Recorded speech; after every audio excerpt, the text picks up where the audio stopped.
description. We have discussed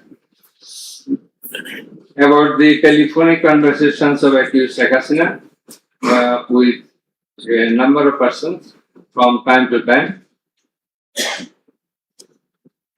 We have discussed and extracted the reports of daily newspapers concerning the issues of this case, reports of United Nations Human Rights Commission, reports of Odhikar, another Human Rights Commission, reports of Human Rights Watch, and Globe Institute, and so on. We have discussed about the videos of the occurrences which have been displayed in the tribunal.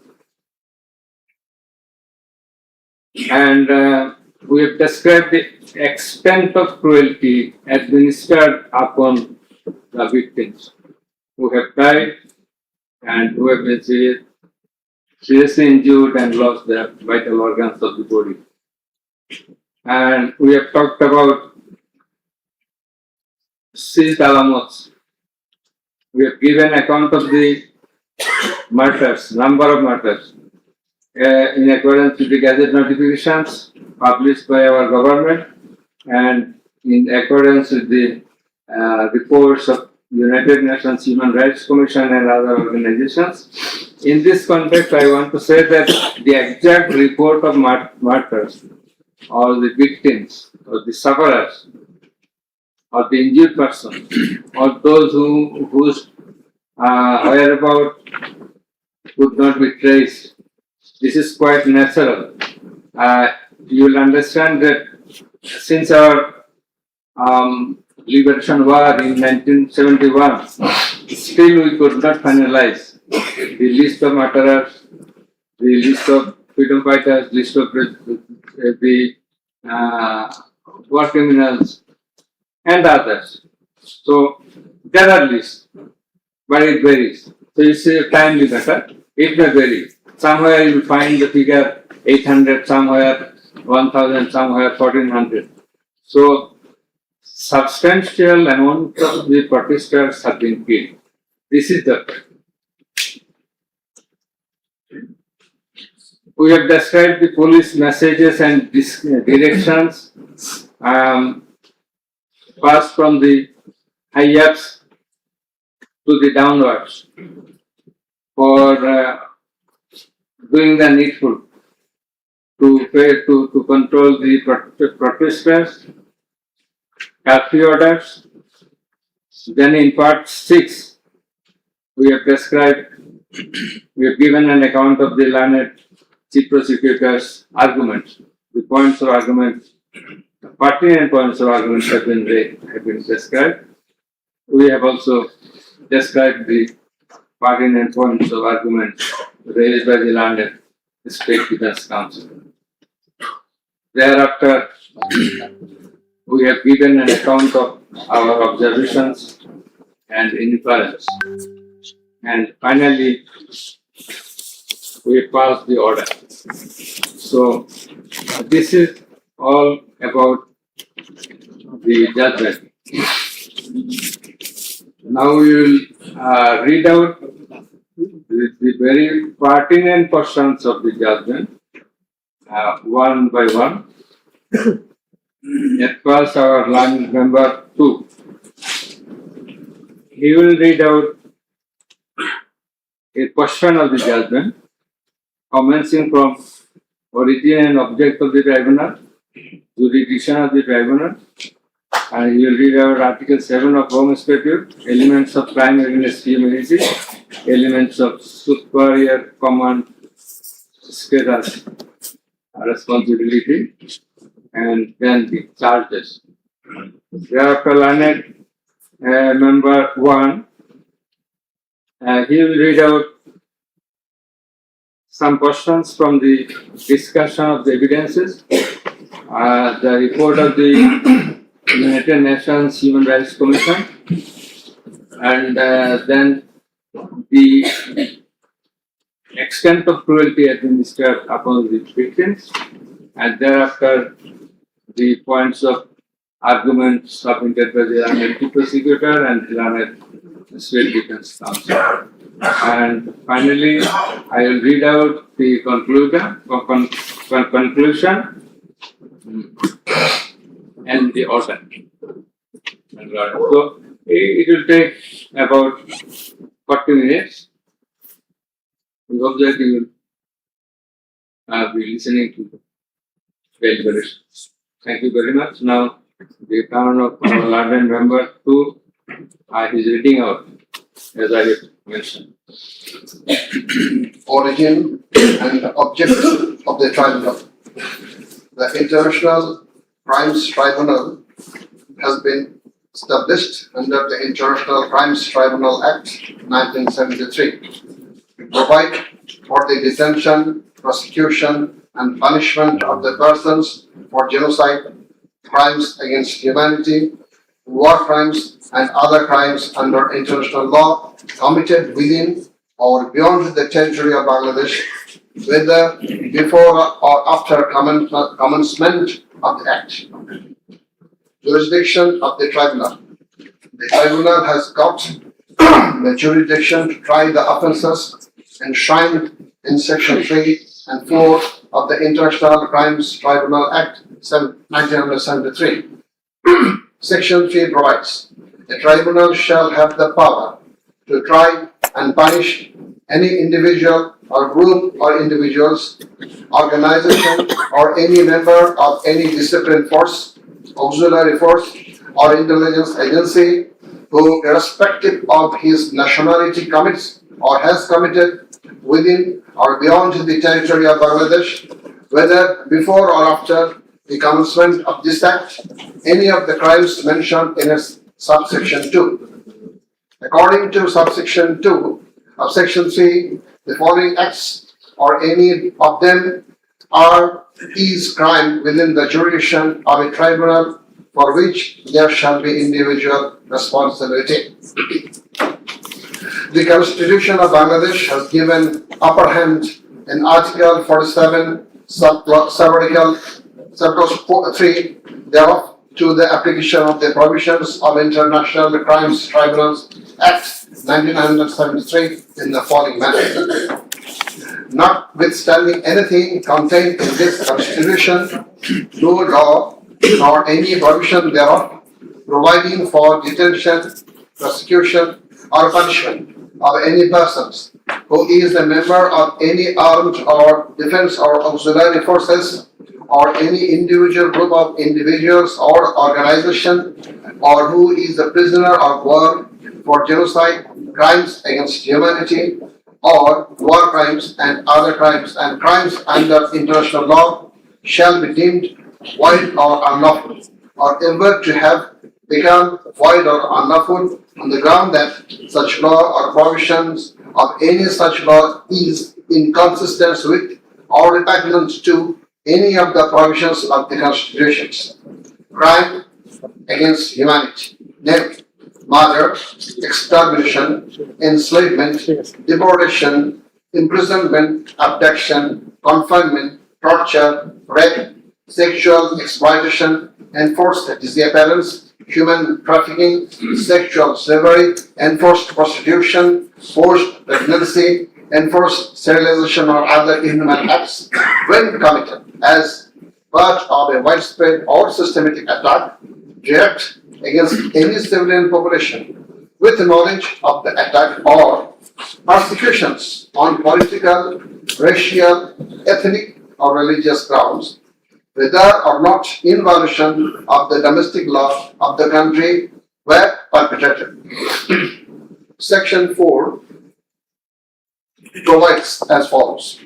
Any individual or groups of individuals or any member of any disciplined force, auxiliary force or intelligence agency who commits a crime within the jurisdiction of the tribunal shall be responsible and liable for punishment. Any commander, superior officer or leader who orders, permits, acquiesces, incites or participates in the commission of any of the crimes specified in section 3 or is connected with any plans or activities involving the commission of such crimes or who fails or omits to discharge his duty to maintain a discipline or to control or supervise the actions of the persons under his command or his subordinates, whereby such persons or subordinates or any of them commit any such crimes or who fails to take necessary measure to prevent the commission of such crimes.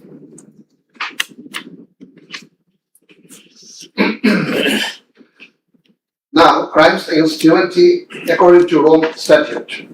For the purpose of this statute, crime against humanity means any of the following acts when committed as part of a widespread or systematic attack directed against any civilian population with the knowledge of the attack, A. Murder and weighing the relevant ones, murder, torture, other inhuman acts of a similar character intentionally causing great suffering or serious injury to body or to mental or physical health. The core offense in the instant case is the crime against humanity.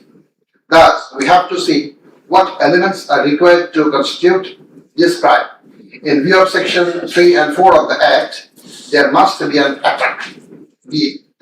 The attack must be widespread or systematic. C.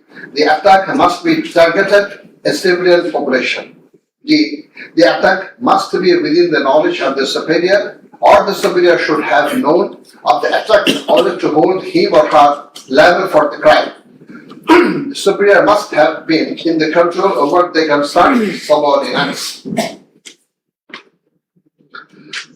Elements of superior command responsibility. From the jurisprudence and eminent from the international crimes tribunals, it is generally agreed that 4 elements must be proven for a person to be held responsible as superior. The elements are: 1. An international crimes must have been perpetrated by someone other than the accused. 2. There existed a superior subordinate relationship between the accused and the perpetrator. 3. The accused as a superior knew or had reason to know that the subordinate was about to commit such crimes or had done so. 4. The accused as a superior failed to take the necessary and reasonable measure to prevent such crimes or punish the perpetrator.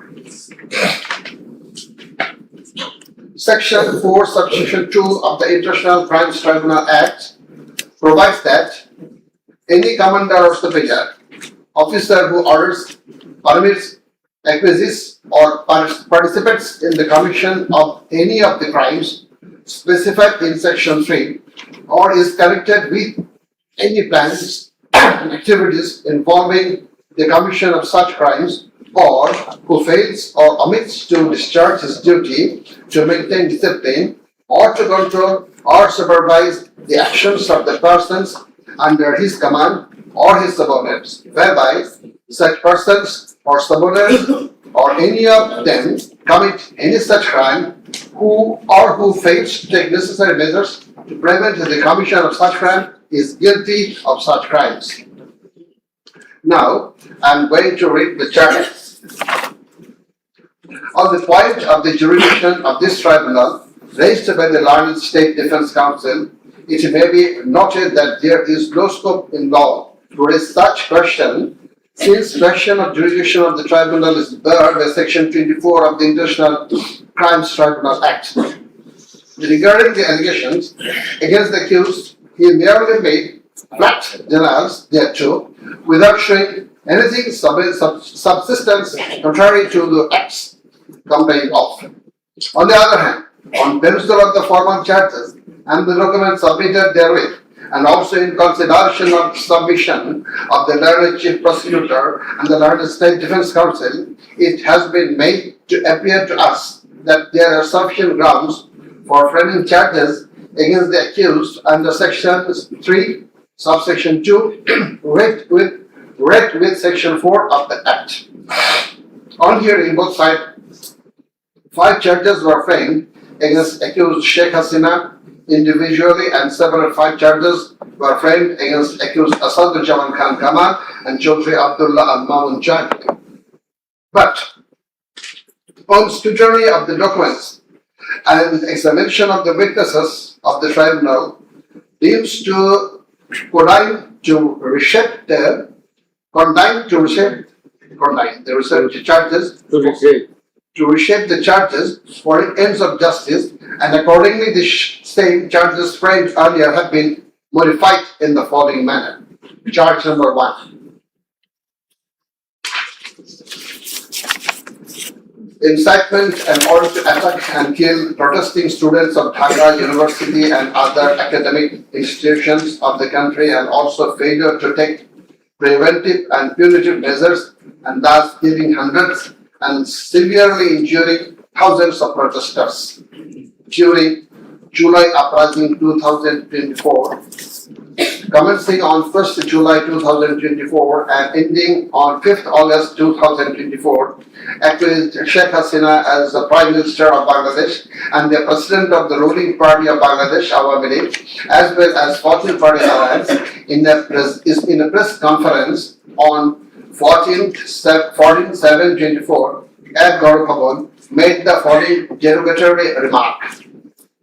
মুক্তিযোদ্ধার নাতিপুতিরা চাকরি পাবে না তো কি রাজাকারের নাতিপুতিরা চাকরি পাবে? If the grandchildren of freedom fighters should not get jobs, should the grandchildren of rajakars get it? Pointing towards the protesters of anti-discrimination student movement while demanding rational reform of quota system in government job, whereby the left defamed and aggrieved, since rioters are considered as collaborators of occupied Pakistan army during Liberation War of 71. And thereafter, the term has been being used to stigmatize an individual or group of individuals as enemy of the state of the people. Well, in a telephonic conversation with A.S.M. Masood Kamal, the then Vice Chancellor of Dhaka University, Sheikh Hasina, mentioned that she ordered to hang the protesters as the rioters have been hanged before. Furthermore, being incited and inspired by the said remark, Cabinet Minister and Awami League Secretary Abdul Qadir, separately charged, made another provocative, aggressive remark on 15th July of 2024 at 12 noon, saying, Andolon Domone Chhatraligi Joteshto. Chhatraligi is enough to bring the movement under control. And as such, the students, female and male, came down to the streets chanting slogans against herself and her party of government. Meanwhile, as subordinates, including the cabinet members, police, and other law enforcing agencies, activists of the four-party Awami League and its affiliated and allied organization go to incited and inspired of the aforesaid remarks of you and Abdul Qadir, and thus they launched widespread and systematic attack within your full knowledge upon the peaceful statement protesters in Dhaka University, causing 297 students injured and many others in different educational institutions throughout the country, including Rampur Begum Rokia University, where Abu Said was brutally shot dead by police. By your incitement and order to kill the protesting students who have been injured and killed as the first site, and also by failure to take preventive and punitive measure against the perpetrators, it accused Sheikh Hasina committed the crimes against humanity under Section 3, subsection 2, under Section 4, subsection 1, clause B, and Section 4, clause 3, subsection 3, read with Section 20A of the International Crimes Tribunal Act 1973. Charge number 2. Order to use lethal weapon, drones, and helicopters to kill the protesters and execution of the order.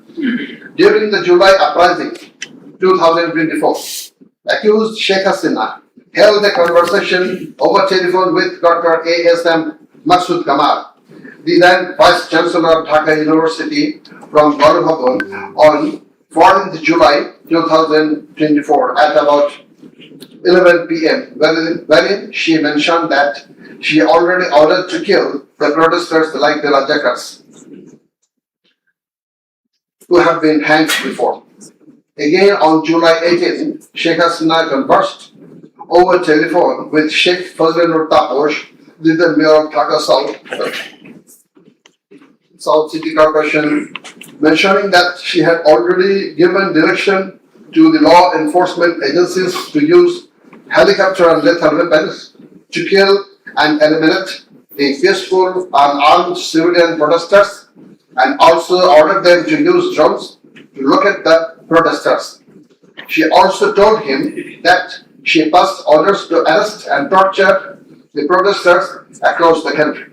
As a result of above statement, directions, the Home Minister Asaduzzaman Khan Kamal and the Inspector General of Police Chaudhry Abdullah Mahmood successively implemented the directions through their underlings, that is, law enforcing agencies, by deploying drones and helicopters in the sky, killing about 1,400 protesters, including women and children, indiscriminately and gravely injuring about 25,000 of them throughout the country by using lethal weapons everywhere from 16th July 2024 and helicopters somewhere from 18th July 2024 up to 5th August 2024, and thereby Sheikh Hasina, Asaduzzaman Khan Kamal and Chaudhry Abdullah Mamun committed crimes against humanity as a joint criminal enterprise punishable under Section 3, Subsection 2, Clause A, G, H, Section 4, Clause B, C, Section 4, Subsection 3, read with Section 20A of the International Crimes Tribunal Act. Charge number 3. Killing 6 protesters at Chankarpur with lethal weapons. The protesters convened a program titled March to Dhaka to be held on 5th August and made a call to the people of all walks throughout the country to march to Dhaka on the scheduled day. People of all spheres began to assemble in Dhaka from every part of the country on August 5th. By incitement, order and inaction of Sheikh Hasina, by abetment and inaction of Home Minister Asaduzzaman Khan Kamal and Inspector General of Police Chaudhry Abdullah and Mamun, the successive underlings got incited and inspired to kill the protesting students and common people, and thereupon under order, supervision and inaction of accused Asaduzzaman Khan Kamal, Chaudhry Abdullah Mamun and then Dhaka Metropolitan Commissioner TNP Habibur Rahman, Joint Commissioner of Police Shudip Kumar Chakraborty, Additional Deputy Commissioner Shah Alam Muhammad Akhtarul Islam, Assistant Commissioner Muhammad Imrul and Inspector Muhammad Arshad Hussain, who have been separately prosecuted, successively ordered to commit atrocities to the protesters assembled at Chankarpur of Dhaka and supervised same, and during such atrocities, 6 unarmed protesters, namely Shahyan Khan Anas, Sheikh Mahdi Hassan Junaid alias Mustaqim, Muhammad Yaqub, Muhammad Tarkib Hawladar, Muhammad Ismamul Haq, and Manik Mia alias Shahri were shot dead by Constable Shujan Hussain, Constable Imaj Hussain, and Constable Nasirul Islam, who have been separately prosecuted at Chankarpur as part of widespread and systematic attack. The aforesaid killings took place pursuant to the order of Prime Minister Sheikh Hasina, within her full knowledge, and also under successive order, supervision, and within the knowledge of Home Minister Asaduzzaman Khan Kamal and Inspector General of Police Chaudhry Abdullah Mamun, and by such killings, they committed crimes against humanity as joint criminal enterprise by order, abetment, and inaction to prevent and punish the perpetrators under Section 3, Subsection 2, read with Section 4 of the International Crimes Tribunal Act 1973. Now the turn of number 1.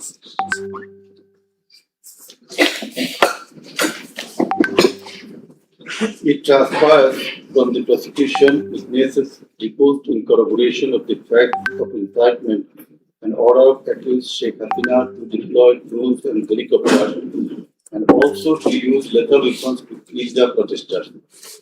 The daily newspapers of Bangladesh also published reports of such incitement and order of Sheikh Hasina. Moreover, the prosecution executed their pen drive CD containing telephonic conversation of Sheikh Hasina with Dhaka University Vice Chancellor K.M. Maksud Kamal, Dhaka South City Corporation Mayor Fazlul Tapor, and Hasanul Haq Inu. The concerned device containing the said conversations have been played in the tribunal, and thereupon we find that in the conversation with the Dhaka University Vice Chancellor A.S.M. Maksud Kamal accused Sheikh Hasina mentioned that she already ordered to hang the students as Razakars have been hanged. Now I am mentioning the substantial portion from his conversation with A.S.M. Maksud Kamal, the accused Vice Chancellor of Dhaka University. Sheikh Hasina, তো রাজাকারের তো ফাঁসি দিছি, এবার তাদেরও তাই করব, একটাও ছাড়বো না, আমি বলে দিচ্ছি। শেখ হাসিনা, কোন দেশে বাস করি আমরা? এদেরকে বাড়তে বাড়তে তো রাজাকারদের কি অবস্থা হয়েছে দেখিস নাই? সবগুলোকে ফাঁসি দিছি, এবার তোদেরও ছাড়বো না। শেখ হাসিনা, সব এইগুলাকে বাই করে দিতে হবে, আমি বলে দিছি, আজকে সহ্য করার পরে অ্যারেস্ট করবে, ধরে নেবে এবং যা অ্যাকশন নেওয়ার নেবে।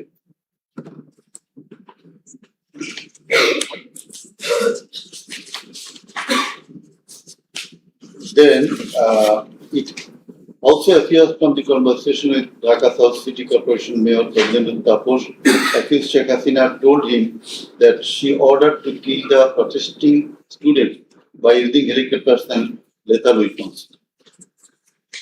The substantial portion of the conversation is Sheikh Hasina, দরকার নাই, ওটা দরকার নাই, আমি সীমা প্রধানের সাথে কথা বলেছি, ওরা রেডি থাকবে, ঠিক আছে।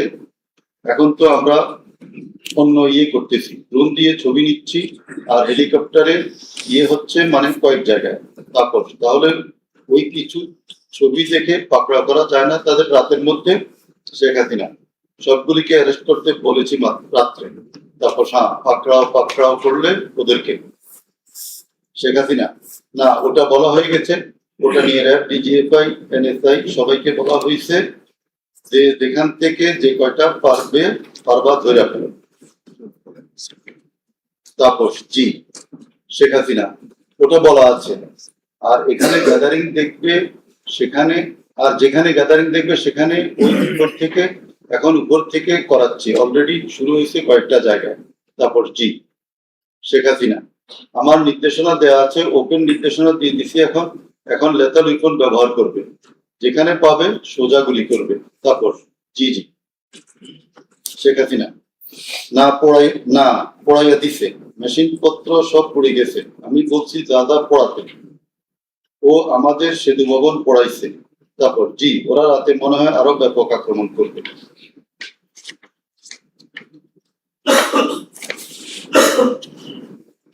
In the conversation with the Hasanul Haq Inu, accused Sheikh Hasina mentioned of bombing upon the protesters from the helicopter.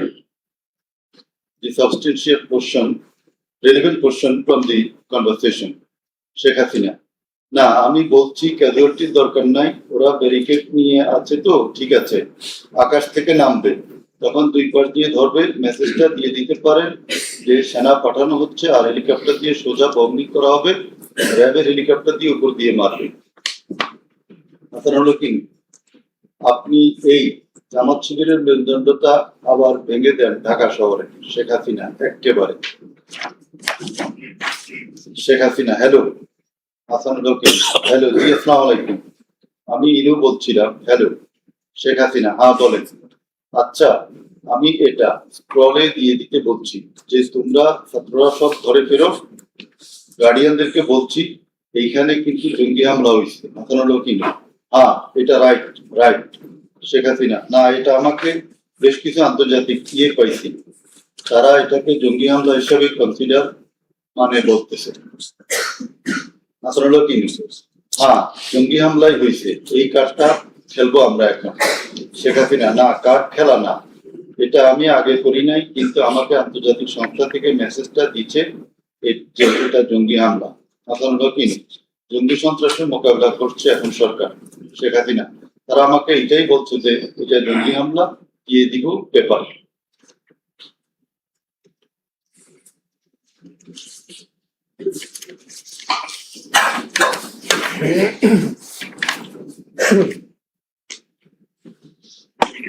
Reports of international and national organizations. United Nations Human Rights Office held an investigation into July-August 2024 atrocities in Bangladesh and mentioned in its report that the following inhuman and unlawful acts were committed upon the protesters during the movement and reports as follows. Reported as follows. Based on direct testimony from senior officials involved and other inside sources, OHCHR was able to establish that the integrated and systematic effort using the entire range of police, paramilitary, military and intelligence actors, as well as violent elements linked to the Awami League to commit serious violations and abuses occurred with the full knowledge, coordination and direction of the political leadership. The then Prime Minister and Home Affairs Minister led parallel efforts to coordinate the security and intelligence apparatus. Both received regular reports of the situation on the ground from multiple sources. According to senior official testimony, reports provided to the Prime Minister by senior officers on 21 July and in early August specifically conveyed concern about excessive use of force. Both political leaders and the leadership of Bangladesh Police and the Army also carried out site visits that would have provided them direct personal knowledge of violations that had taken place or were ongoing. Furthermore, the political leadership issued direct orders and other directives authorizing and guiding operations by BGP, TGRI, the Bangladesh Police and its direct executive branch that involved serious violations of human rights against protesters and other civilians, including extrajudicial killings and arbitrary detention. Based on reported deaths complied by governmental and non-governmental sources in combination with other available evidence, OHCHR assesses that as many as 1,400 people have been killed during the protest. The vast majority of them were killed by military rifles and shotguns loaded with lethal metal pellets commonly used by Bangladesh's security forces. Thousands more suffered severe, often life-altering injuries. More than 11,700 people were arrested and detained, according to information from the police and RAB provided to OHCHR. Government attempted to intimidate and delegitimate the student protest movement, mobilized of Saturi police and paramilitary forces, militarized materialized of policing in Bangladesh, incited violence by armed Awami League and activities on and around university premises, conducted coordinated attacks by armed Awami League supporters and the police, use of force violations by police, RAB and BGP, including extrajudicial killing, like killing Abu Said of Begum Rukia University, Rangpur, 16 July, made systematic indiscriminate use of shotgun loaded with lethal ammunition, suppressed peaceful assembly at Dhaka University on 17 July police, RAB, and BGB extrajudicially killed protesters in Uttara on 18 July.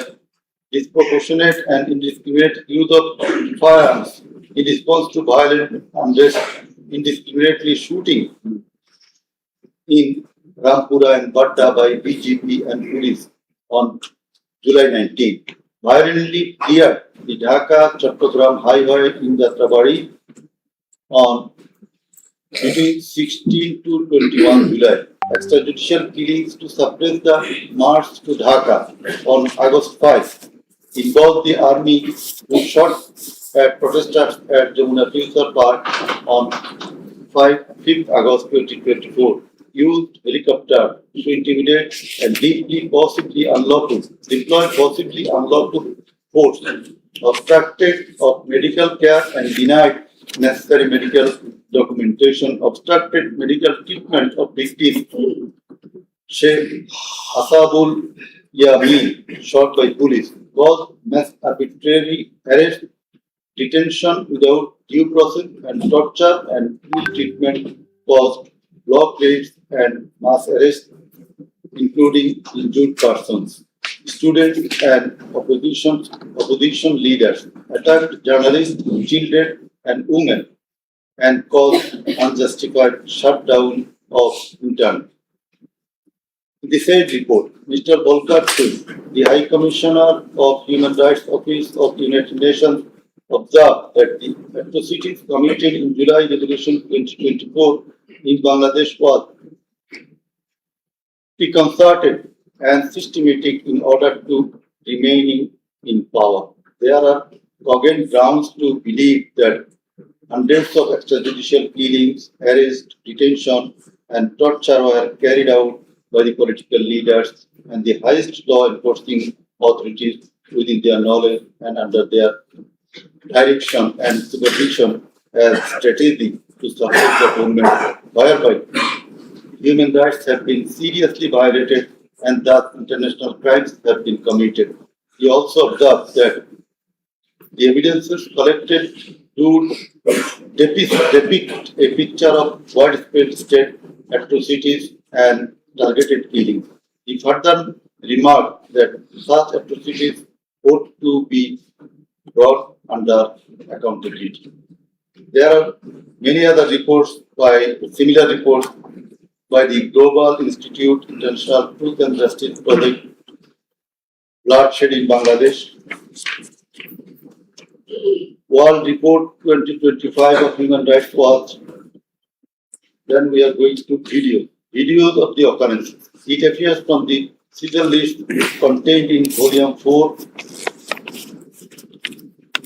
captions, serial list, and documentary evidence that a good number of videos of the alleged occurrences have been seized by the investigating officer, which are described below. Number 1.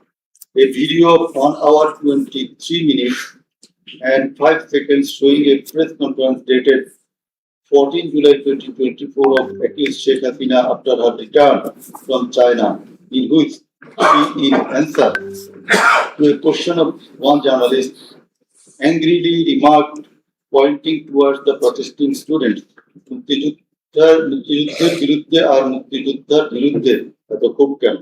মুক্তিযোদ্ধাদের নাতিপুতিরা চাকরি পাবে না তো কি রাজাকারের নাতিপুতিরা পাবে? Number 2, a video of 35 seconds dated 15 July 2024 showing protest of the agitated students of Dhaka University at midnight against the remark of Sheikh Hasina made in the press conference dated 14 July 2024, pointing towards the protesting students. Number 3, a video showing the remark Rajakarder Jawab Debe Chhatrলীগ. Number 4, a video of 1 minute 5 seconds which shows attack upon the students of Kota Bombay by Bangladesh Chhatrলীগ leaders and activists on 15 July 2024 at night. A video which shows that Prime Minister Sheikh Hasina was visiting damaged metro rail station on 26 July 2024 defended her previous comment in the press conference dated 14 July 2024. Number 6, A video showing Prime Minister Sheikh Hasina in course of her deliberation in a function of Jubo Mahila League held in July 2024 commented that the quota movement was illogical and also commented Jamaat Shigir Manusher Jatna. Number 7. A video showing some adverse remark of Sheikh Hasina against the female students of Rokia Hall of Dhaka University meeting at her office on 15 July 2024. A video showing how Sheikh Hasina asked Delhi to attack Dhaka. A video shows the scenario of how protesting student Mukto was shot dead in the July movement. This video was broadcast by YouTube channel named Narrative Bangladesh on 19 April 2025. A video which shows the scene of shooting a young person named Ridor by police in the July movement. This video was broadcast by YouTube channel named International Truth and Justice Project on 15 January 2025. A video named Jatrabari Evidence of a Massacre Bangla, showing the scenario of killing and torturing some participants of the movement. This video was broadcast by International Truth and Justice Project YouTube channel on 14 January 2025. A video showing the scene of carrying bullets striking young man named Nafi at farm gate of Dhaka. This video was broadcasted in Jamuna TV YouTube channel on 14 August 2024. A video showing how movement participant Kopan Chandra Burman was injured with gunshot in his face. It appears that the whole face, including mouth, nose, and eyes of Kopan Chandra Burman have been completely disfigured. This victim deposed in the tribunal as PW number 1. A video titled Nirmam 19 July, শতাধিক লাশ হাজারো গুলিবিদ্ধ রক্তের জন্য হাহাকার DMC 19. A video titled RAF Helicopter Attack Kota Andoran 2024, showing operation upon the protesters from RAF helicopters at different parts of Dhaka in July 2024. A video showing how protester Imam Hassan Taim Bhuiya was shot dead at Jatrabari, Dhaka. 4 videos in a pen drive showing the passing of by DMP Commissioner Habibur Rahman to the subordinate, asking them to shoot the protesters below waist. A number of videos showing shooting upon the protesting people from helicopter. A video showing the scene of burning the dead bodies of protesting students and common people by police at Ashulia, Dhaka on 4th August 2025 during the July movement. A video showing the scene of Abu Said, a coordinator of July movement 2024, being shot multiple times by police at a close range with lethal weapon. A video showing the scene of a dead body of protester Asabul Yamin being thrown from APC armed personnel carrier by police. A video which showing the accused Home Minister Asudzaman Khan Kamal defending the use of lethal weapons by police. Extent of cruelty. It transpires from the evidences that cruelty of the extreme level was administered upon the dead and injured protesters. Police and activists of Awami League, Chhatro League and Jubo League blocked the entrance and exit of ambulances carrying the enduring protesters. Hospitals were asked not to give admission to the injured protesters. It appears from the testimony of PW2 that in some cases, patients were searched by police and ruling party activists. Doctors were intimidated and some of the doctors were transferred due to giving treatment to the protesting injured person. PW3 Parveen deposed that she found an injured young man shouting, "Save me, save me," under the Trabari flyover. Blood was coming out from both of his eyes. Bhavin pulled him up and put him on her shoulder and looking for a rickshaw. And then 14 to 15 armed police shot them. The injured man, being hit by bullets, fell down from her shoulder. They also shot PW Parveen at her left eye, lower abdomen, and other parts of the body. Blood was coming out of her body, and thus she fell down. Coordinator of the movement, Abu Said of Bangla University, Rampur, was shot at a program. Doctors are forced to change his blood post-mortem report 5 times. PW89 Chikdar was shot at a close distance of 5 meters. He was hit by 500 bullets and 3 hospitals refused to admit him, apprising that Prime Minister Sheikh Hasina instructed to refuse admission to the protesting patients. BW8 also said that Satru League activists were searching him, and as such, he was hidden in separate rooms by the doctors. It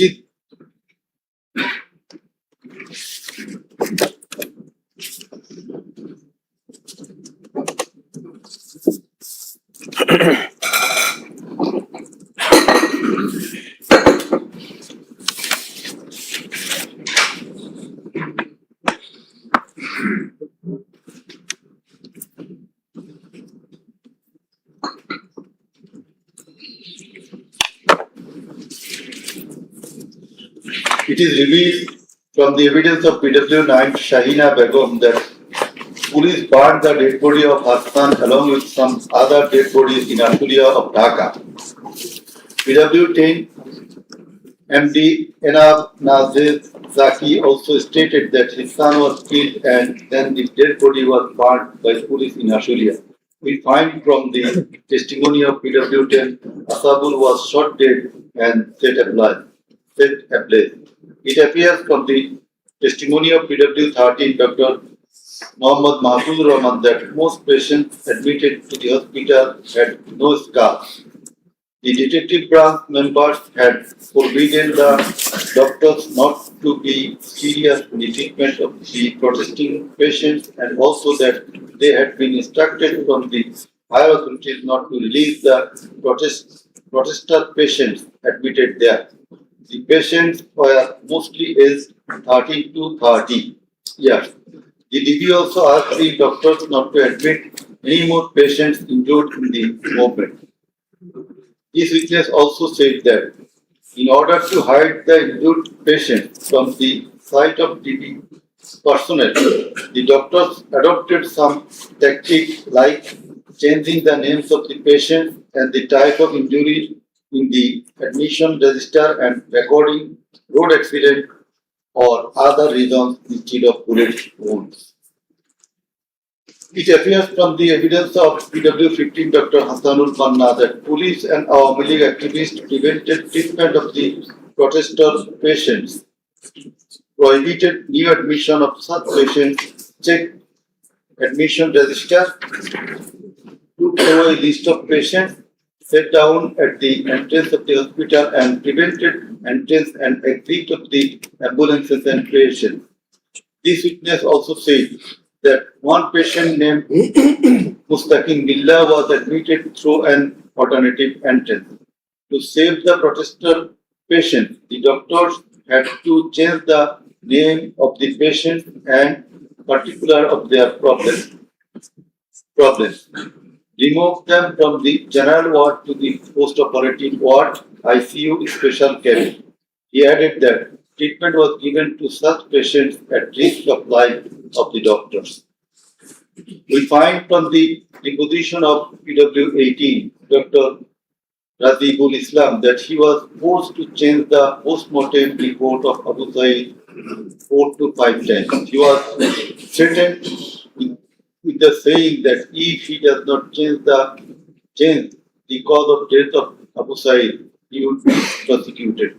He was further told that there was an intelligence report against him. PW 19 Shariful Islam was injured in the combat in Kustia.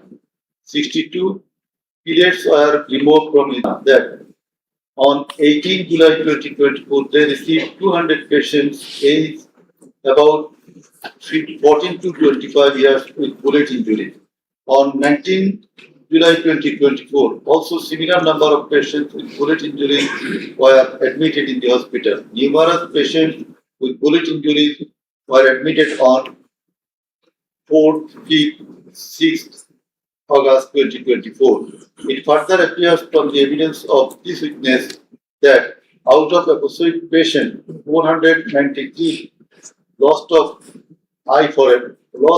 eye forever, 11 lost both eyes forever, 28 lost vision of both eyes, and 47 lost vision of one eye. It appears from the evidence of TW22, Mr. Iqbal that while his son Maruf Hussain, after being shot by police, was being taken to the hospital, a policeman poked the wounded area of his son with the rifle butt.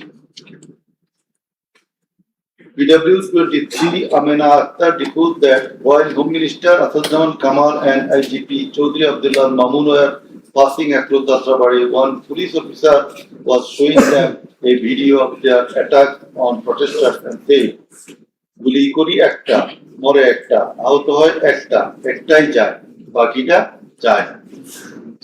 It transpires from the testimony of PW27, Dr. Mashuk Ahmed, that Sattolik activists stopped ambulance carrying protesting wounded near Shahidullah Hall of Dhaka University. They also checked the patient identity, asked the doctors not to treat the wounded protesters and also not to be so serious in their treatment. He further said 5 doctors were transferred elsewhere due to rendering treatment to protesters with bullet injuries. This witness also stated that the direction of the gunshot wounds of the patients treated on 19, 20, 21 July and 4-5 August in Dhaka Medical College Hospital was from the top to the bottom. It meant that the gunshot was done from above, which obviously implies helicopter. It appears from the evidence of PW47 Nahid Islam reports that bullets were fired from helicopter and that many false cases were filed against the protesters and also that the activists of Aum League, Jubo League and Chhatro League prevented the treatment and burial of protesters. Further, some of the protesters were forcibly disappeared and many dead bodies of the protesters were concealed.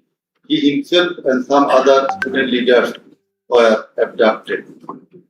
PW48 Ali Ahsan Junaid stated that on 15 July 2024, Chhatro League activists brutally attacked and injured the Dhaka University students, hindered going to the hospital and tortured them in the hospital. He further said that the protesters were fired from the helicopter. We find from the evidence of PW54, MD Alamgir, investigating officer, that the protester named Ashabul Yamin was thrown down from the APC by the police.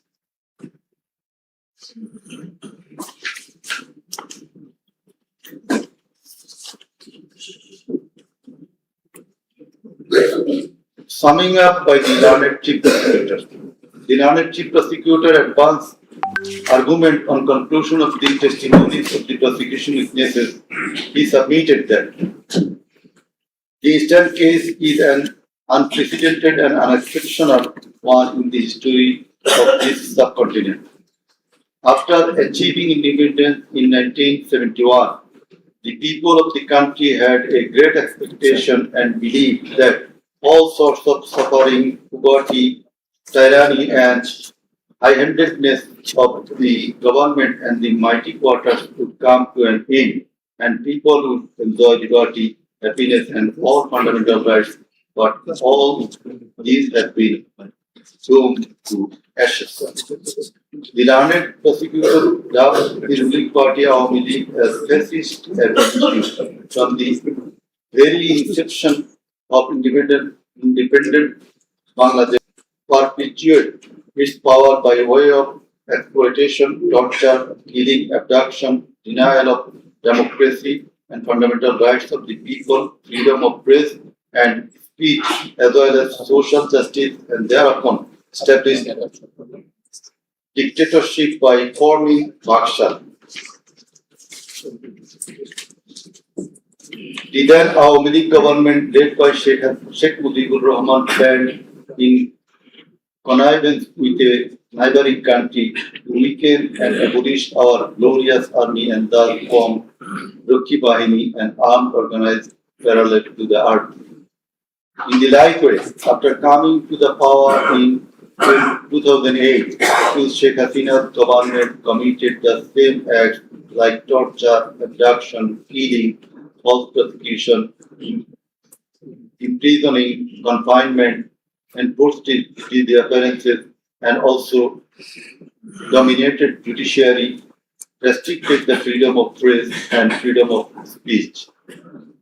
Sheikh Hasina oppressed the critics, writers, journalists, members of civil societies, lawyers, and judges, and ousted many of them from the country.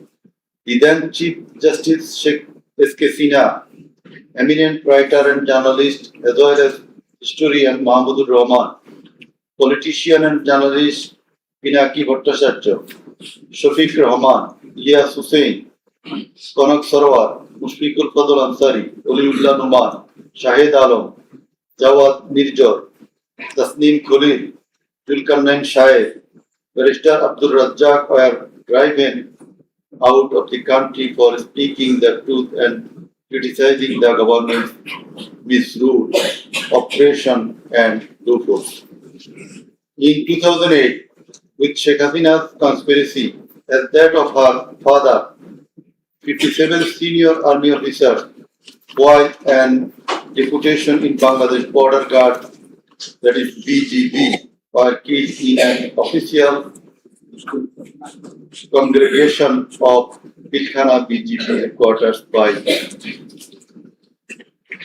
Awami League leaders and loyal army officers. No action was taken. Thereafter, no action was taken against those killers. In 2013, the law enforcers and the ruling party activists killed hundreds of innocent young and underage madrasa students in a congregation arranged by Islamic organization because of the Islam at Shapra Chattor, Dhaka, without any cognate reason, and thereafter no action was taken against the killers. For perpetuating her power, accused Sheikh Hasina politicized judiciary, army, law enforcing agencies, bureaucracies, and all other departments and made them subservient of herself and her government. With the ulterior motive of remaining in power for long, Sheikh Hasina obtaining a verdict from the court given by her lawyer judges headed by Chief Justice A.B.M. Khairul Haq, now in jail, abolished the most popular and well-settled electoral system under caretaker government held an expert election in 2014, ignoring the participation and demands of the opposition parties, and in that election, 153 candidates of the ruling party were elected without any vote. Again, a partial election was held in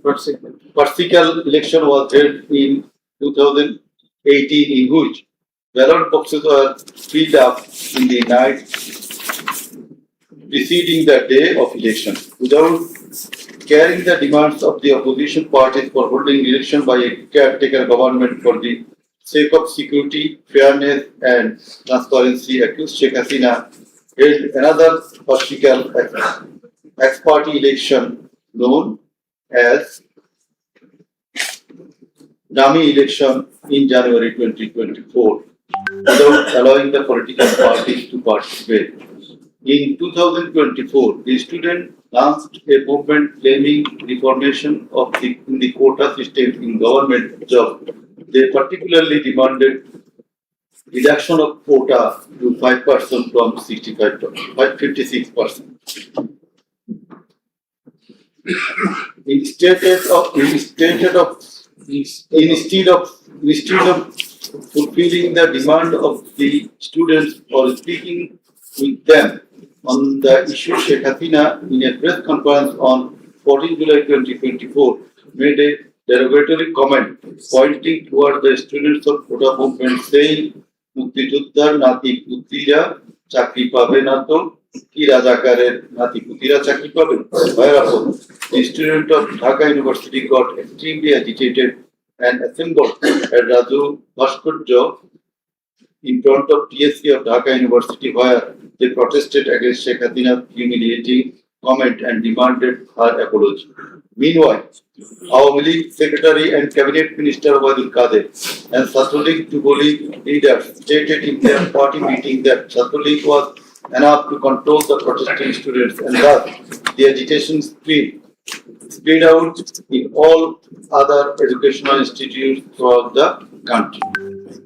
The armed activists of Satlulik and Jubilee attacked all on a sudden after the protesting students with deadly weapons at the midnight, causing 297 of them injured and hospitalized. Moreover, the same terrorists hindered the injured students from going to the hospital, and furthermore, they also attacked the injured students in the hospital.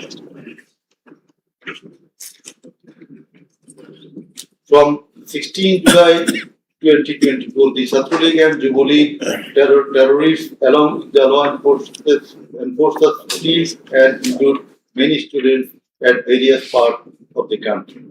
On 16 July 2024, as part of the widespread and systematic attack, student Abu Said of Rangpur Begum Rukia University was repeatedly shot at a close range by police, causing his death and also injured many protesting students.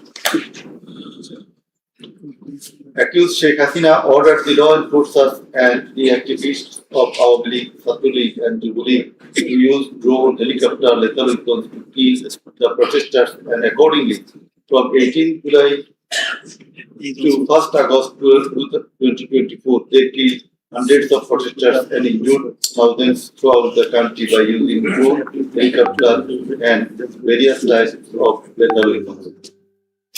As part of the widespread and systematic attack in pursuance of the incitement and order of accused Sheikh Hasina and direct participation, abatement order and supervision of accused Asaduzzaman Khan Kamal and Inspector General of Police Chaudhry Abdullah Mahmood, 6 protesters were brutally killed and many were seriously injured with lethal weapons by police at Sankarpur on 6th August 2024. Similarly, the law enforcers and activists of Awami League, Satlulik and Jubilee killed 6 persons at Ashulia with lethal weapons on 5th August 2024. One of the 6 was unidentified. After being shot dead, police inhumanly burned the dead bodies. Before being burned the dead bodies, unidentified protesters was alive. The learned chief prosecutor submitted that the family members have been martyrs, the injured victims, and other witnesses proved the aforesaid occurrences. The said occurrences are also recorded in videos and audios which have been played in the camera. The conversations recorded in DVD, CD, and the video of the occurrences have been examined by the CID experts, who found that the said conversations and videos are real and not generated by artificial intelligence. In addition to the incitement, order participation of the accused in the alleged atrocities, the accused are liable for their abstention from taking measures for the prevention of the same or taking any punitive measures against the doers thereof. Being the Prime Minister, accused Sheikh Hasina was the Supreme Commander of the law enforcing agencies, inclusive of the Home Minister and the Inspector General of Police, and as such, the crimes against humanity in question could not take place without the involvement, express or tacit of them. The learned chief prosecutor added that the movement of the students continued for 36 days, during which, as stated herein before, hundreds of protesting students and common people were killed and thousands were seriously injured, most of whom became permanently handicapped and blind. But accused Prime Minister Sheikh Hasina and the other accused and none of the government authorities or the leaders of the ruling party Awami League expressed concern or remorse for such atrocities so far.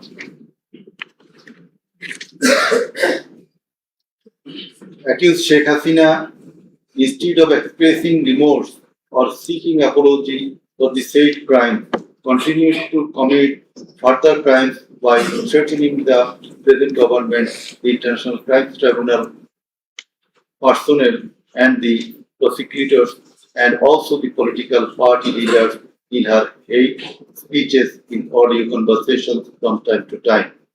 This tribunal, by an order on the application of the prosecution, prohibited Sheikh Hasina to be restrained from making hate speeches anymore, but she continued to do so.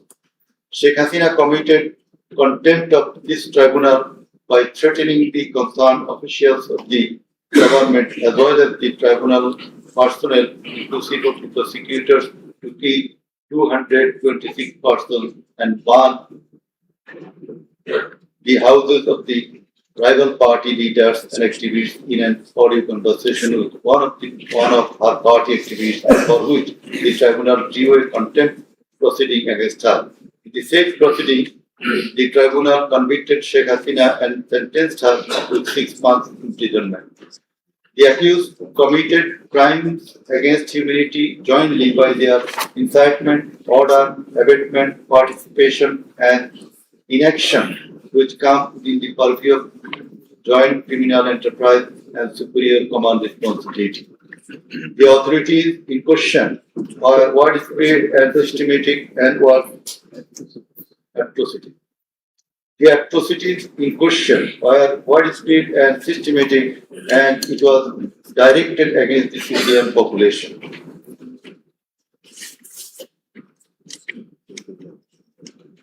The learned chief prosecutor concluded his submission with the saying that in the circumstances it has been proved and established beyond reasonable doubt that the accused committed the crimes against humanity by their incitement, order, participation, abatement, and also inaction, whereupon they deserve the maximum punishment as prescribed by Section 3, subsection 2, A, G, H, and Section 4, subsection 1, subsection 2A, 4.2B, 4.2C, and 4.3 of the International Crimes Tribunal Act 1973.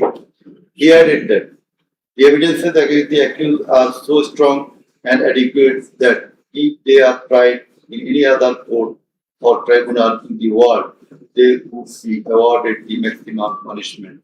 It may be noted here that the learned prosecutor, Mr. Sheikh Mahdi, assisted the chief prosecutor by referring a number of decisions of different international tribunals. In the summing up session, the learned Attorney General of Bangladesh appeared and shared the concluding submission. In his submission, the learned Attorney General referred to the conviction and sentence of many of the heads of government and states in the world for their Commission of Crimes Against Humanity and thereupon yards for awarding maximum punishment to the accused of the instant case so that no other Prime Minister or the head of state regards such atrocities in the days to come. Summing up by the learned State Defense. Mr. Amin Hussain, the learned State Defense Council argued that accused Sheikh Hasina and Assaduzzahman Kamal are quite innocent. The accused did not incite or order or participate or abet the commission of the crimes against humanity in question. The trial itself against the accused under the International Crimes Tribunal Act 1973 is unlawful since the act was passed for the purpose of trial of the persons who committed genocide in 1971. Allegedly, the atrocities spread throughout the country, but the prosecution failed to examine witnesses of all the districts where atrocities took place. The Learned Defense Council submitted that no helicopter was used to kill the protesting students and public in the July-August movement 2024. The audio conversations in question have not been duly examined by the experts. Although the audios have been examined by CID, the same should have been examined by some more experts. He questioned the prosecution's claim as to the number of the deaths and injured. He stated that although the prosecution claimed that 1,500 protesters died and 25,000 injured, but the gazetted notifications of the government shows that the number of dead protesters as about 800. He emphatically asserted that accused Sheikh Hasina did neither incite nor order nor take part in the alleged atrocities or crimes against humanity. Mr. Amin Hussain vehemently opposed the words of the learned chief prosecutor terming Sheikh Hasina and Assaduzzahman Kamal as fascist. He also opposed the assertion of the learned chief prosecutor that Sheikh Hasina fled to Delhi due to the commission of the crimes against humanity by the way of the mass movement.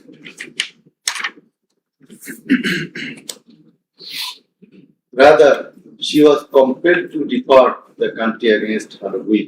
The Learned State Defense Council argued that the attack in question was neither widespread nor systematic nor directed against the civilian population.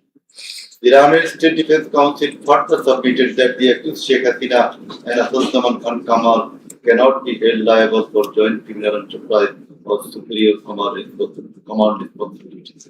He finally submitted that accused Sheikh Hasina and Assaduzzahman Kamal are quite innocent and as such they deserve to be acquitted of the charges. Now, the Honorable Chairman of the Tribunal, Mr. Justice Murtadha Chaudhary, will read out the final portion of the judge. Thank you.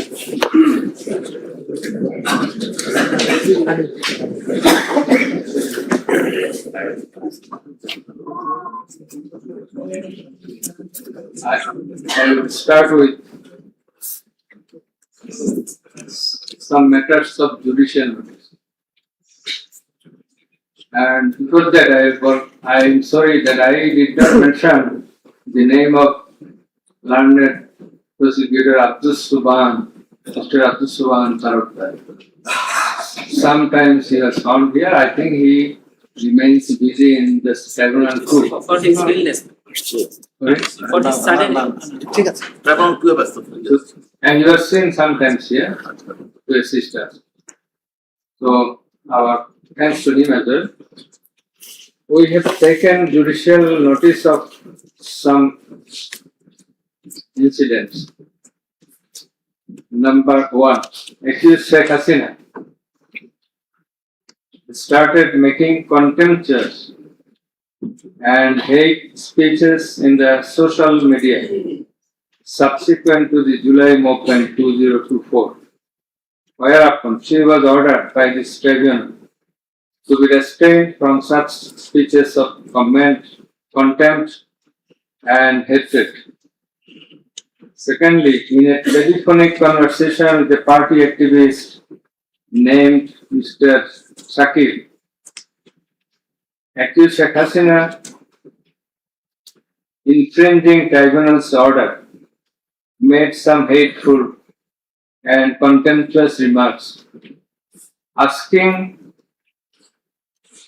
said activist Shakir to kill 226 persons, as 226 cases have been filed against her, and to burn the houses of the rival people, whereupon this tribunal convicted her for contempt of the tribunal and sentenced her to 6 months imprisonment. Another one, the tribunal has further noticed one of her interviews published in a Daily Star a few days ago. The date has not been noted here, in which she impliedly admitted that atrocities had certainly taken place in July movement 2024. But she denied that she ordered to commit such atrocities. It has further been noticed by the tribunal that in another interview with a YouTube channel named Desh Soma of India, accused Prime Minister Sheikh Hasina admitted her responsibility for the July 24 atrocities in the words within quotation, as the leader of the country, I assume ultimate leadership responsibility. Furthermore, we have noticed that Sheikh Hasina made an interview with Daily Anandabazar of India on 7 November 25, wherein she admitted her superior command responsibility. So you may find the newspapers. Now I will start with our observations and inference.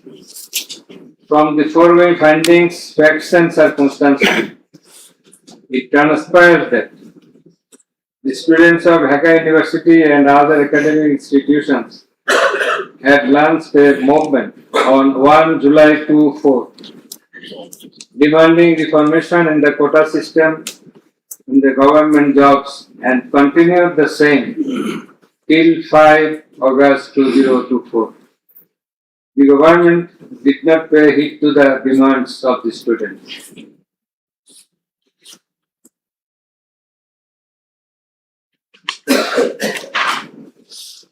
Instead of listening to the students and fulfilling their demands, the then Prime Minister, accused Sheikh Hasina, undermined the movement and made a derogatory remark pointing towards the students, terming them Rajakars. The term is an objurgation. In Bangla, this is a gali. In her words, Mukti Jodha Natiputira Chakri Pabe na to Rajakare Natiputira Pabe. As the aftermath of aforesaid objurgation and the derogatory remark of accused Sheikh Hasina, the students, including female students who were at the forefront of Dhaka University, burst into a rage and assembled at the Raju Bhaskarya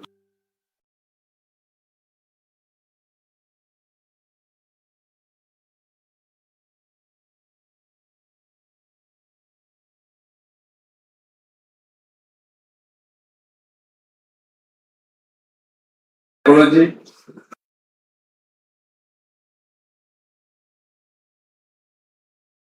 (2024), accused Sheikh Hasina held a telephonic conversation with Dhaka University Vice Chancellor A.S.M. Maksud Kamal. And in course of the conversation, Sheikh Hasina said, রাজাকারদের তো ফাঁসি দিয়েছি, এবার তোদেরও তাই করব, একটাও ছাড়বো না, আমি বলে দিচ্ছি। Razakars have been hanged, now they also will be hanged, none will be spared. I have already ordered. This is the translation. She again said, রাজাকারদের কি অবস্থা হয়েছে দেখিস না, সবগুলোকে ফাঁসি দিছি, এইবার তোদেরও ছাড়বো না। In the said conversation, Sheikh Hasina further said, আমি বলে দিচ্ছি আজকে সহ্য করার পর অ্যারেস্ট করবে, ধরে নেবে এবং যা অ্যাকশন নেওয়া নেবে। And it is crystal clear that Sheikh Hasina expressed her incitement to the activists of her party Awami League and affiliates, Chhatro League and Jubo League, and also gave provocation to the protesters, and furthermore she expressed that she ordered to kill and eliminate the protesting students. The concerned pen drive CD containing the above conversation as well as the transcript thereof have been submitted in the tribunal. In addition to the above, on 15/7/2024, our League Secretary and Cabinet Minister Ubaidul Qadir made another provocative remark, saying, Andolon Damane Chhatro League is যথেষ্ট. Chhatro League is enough to control the movement. Whereupon the protesting students of Dhaka University burst into anger and vehemently protested against Sheikh Hasina, Ubaidul Qadir and the government. The activists of Chhatro League, Jubo League attacked the protesting students with various deadly weapons and severely injured hundreds of them, whereupon they had to be hospitalized. The attackers impeded the injured students proceeding to the hospital and also impeded their treatment. Moreover, the attackers made further attacks upon the students undergoing treatment in the hospital. In consequence of the above noted incitements of Sheikh Hasina, in the press conference on 14 July 2024, her order to kill them, as revealed in her conversation on the following night with Dhaka University Vice Chancellor, and also the provocative and aggressive remark of our League Secretary Ubaidul Qadir, the law enforcers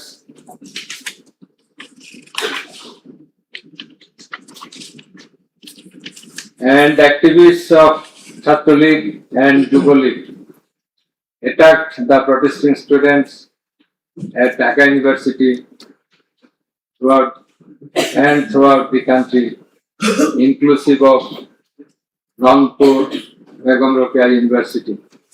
And in furtherance thereof, police shot Begum Rokeya University student Abu Said repeatedly at a close range, whereupon he succumbed to the gunshots. The above mentioned conversation of Sheikh Hasina with the Dhaka University Vice Chancellor S.M. Maksud Kamal has been examined by the experts in the CID Forensic Laboratory, and it appears from the report of the examination that the conversation was genuine and that the same have not been generated by artificial intelligence, AI. The concerned experts deposed in corroboration of the genuineness of the impugned conversation. Furthermore, we find support of such conversation in the reports of daily newspapers. In addition to the above, the concerned CD pen drive containing the conversations has been played in the courtroom in course of the proceeding, and thereupon the conversation seemed to be genuine. The remarks of Sheikh Hasina in the press conference on 14/7/24 has been watched by many people in the television channel and social media. Almost all the witnesses, while deposing in the tribunal, mentioned that they watched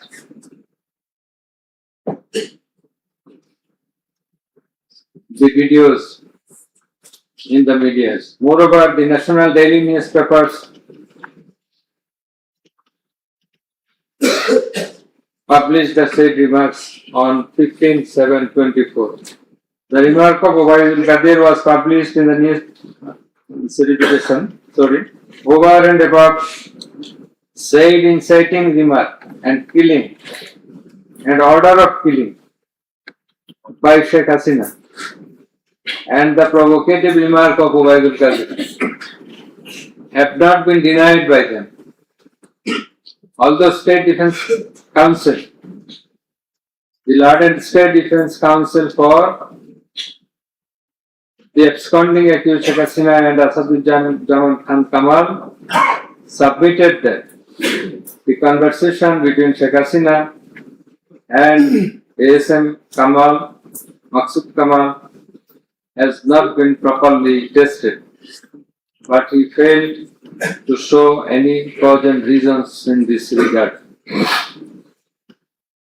The prosecution witnesses proved the attack upon the Dhaka University students by the activists of Abu League, Chhatr League and Yuva League following the incitement and Sheikh Hasina's order of killing, as well as the provocative remark of Obaidul Qadir. Sheikh Hasina ordered the law enforcing agencies to use drone for locating the congregating protesters and thus to use helicopter and lethal weapons to kill them. Such order has been disclosed by Sheikh Hasina in her telephonic conversation on 18/7/2024 with Dhaka South City Corporation Mayor Fazle Noor Tapor, as it has been read before, and also with Hassanul Haq Ino.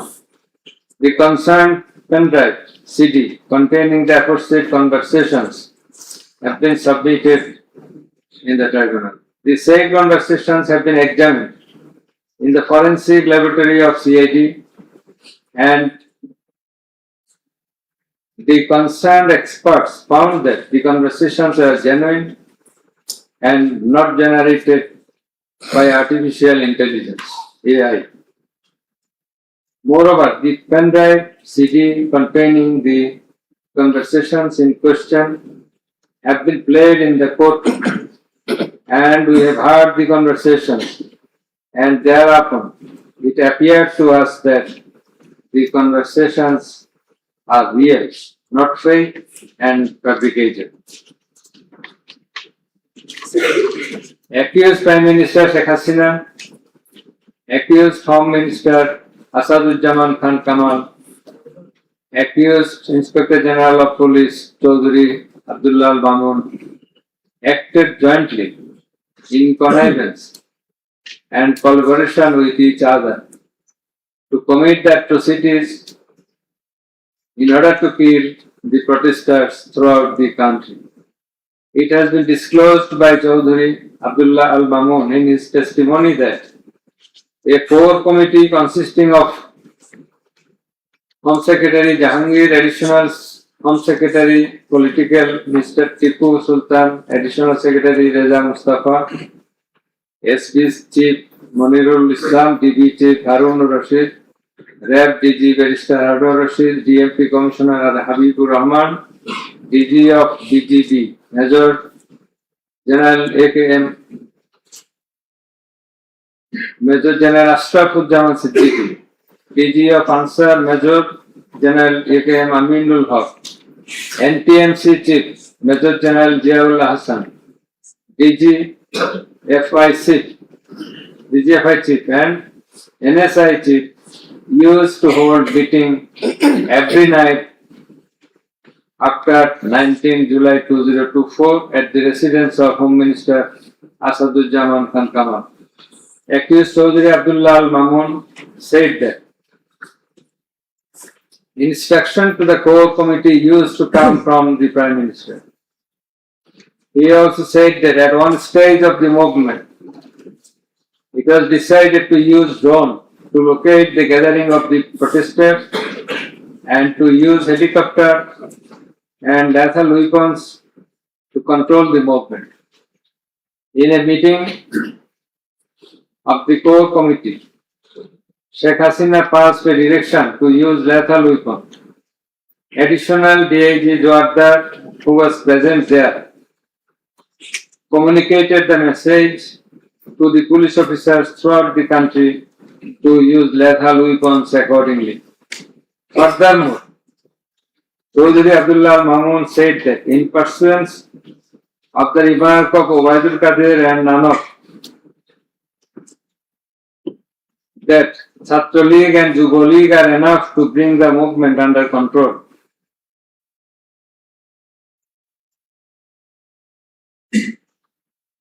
He further said that following such remarks,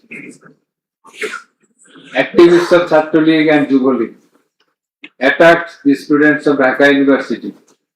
He also said that a lot of protesting students and public were killed by using drone, helicopter and lethal weapons throughout the country. Accused Chaudhry Abdullah Al Mamun further asserted in his testimony that he, along with Home Minister Asaduzzaman Khan Kamal, Home Secretary and BMP Commissioner, went to Narayanganj on 29/7/24 to observe the situation of the movement, and on the way they stayed for a while in front of Jatrabari police station, and then DC Iqbal of Wari Zone showed a video to the Home Minister on his mobile and said, "We shoot one, that one dies, that one gets injured, but the others do not move." Therefore, it is perspicuous from the above that all the three accused led the operations against the protesting students and public jointly as a matter of joint criminal enterprise. As the aftermath of Sheikh Hasina's order, as well as the supervision and guidance of accused Home Minister Asaduzzaman Khan Kamal and IGP Chaudhry Abdullah Al Mamun, the law enforcers and activists of Awami League, Chhatra League and Yuva League invaded the protesting students and public throughout the country by using drone, helicopter and lethal weapons, causing death to about 1,500, inclusive of 6 protesters at Sankarpur of Dhaka, namely Shahriar Khan Anas, Mahdi Hassan Junaid, MD Yaqub, MD Rakib Hawladar, Muhammad Ismail Haq, Malik Mia alias Shahari, and another 6 protesters at Ashuria of Sabah, namely Sajjad Hussain, Sodor, As-Sabur, Tanzil Mahmud, Sujar, Bayezid Bustami, Abul Hussain, and another unidentified protester near Dhaka, and caused grievous injuries to about 25,000 of them. In Ashulia, the aforesaid 5 dead bodies and Another body of an unidentified injured protester were burned with petrol by police. The law enforcers and the activists of Awami League and those of its affiliated organizations named Chhatra League and Yuva League killed and injured the protesting students and members of the public with lethal weapons like SMG, LMG, China rifle, shotgun, 9mm pistol, 7.62 pistol, both on the ground as well as from the helicopters from above the ground. The atrocities were committed by incitement, order, abatement, and failure to take preventive and punitive measures of the accused Prime Minister Sheikh Hasina, accused Home Minister Asaduজ্জামান Khan Kamal, accused Inspector General of Police Chaudhry Abdullah Mamun, and by the abatement, aid, and perpetration of the underlings, that is the subordinates. Some of the injured victims, members of the families of dead and injured protesters, other eyewitnesses from different parts of the country deposed in support of the atrocities of killing and injuring hundreds and thousands of protesters all over the country.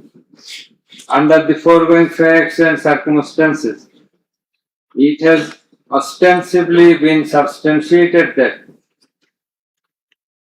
the atrocities of killing and gravely injuring the protesting students and public took place almost all over the country. In view of the testimony of the investigating officer, the atrocities during the movement, July movement 2024, the atrocities occurred in 50 districts and lethal weapons were used in 41 districts of Bangladesh. We also find that victim witnesses from many districts testified in the tribunal stating that killing and injuring the students and common people took place in their respective districts during July movement 2024. Thus, it is clear enough that attack in question was directed against civilian population and it was widespread and systematic. Therefore, in the atrocities of killing and gravely injuring the protesters, as aforesaid, accused Prime Minister Sheikh Hasina committed crimes against humanity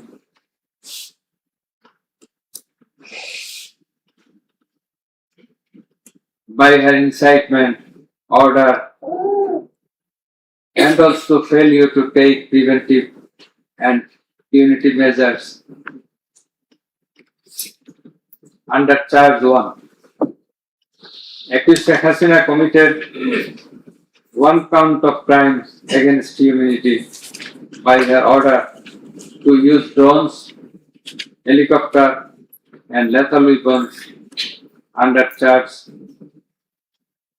number 2, count 1, accused Prime Minister Sheikh Hasina committed crimes against humanity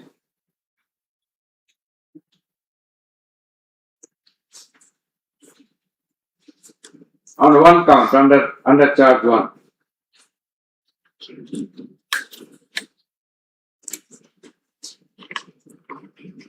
Accused Asaduজ্জামান Khan Kamal and Chaudhry Abdullah Mamun committed crimes against humanity by their abatement in the use of drones, helicopter, and lethal weapons. Under charge number 2, count 2. Accused Asaduজ্জামান Kamal and Chaudhry Abdullah Mamun committed 2 counts of crime against humanity under the same charge by their abatements and failure to prevent the atrocities at Sankarpur, Dhaka, and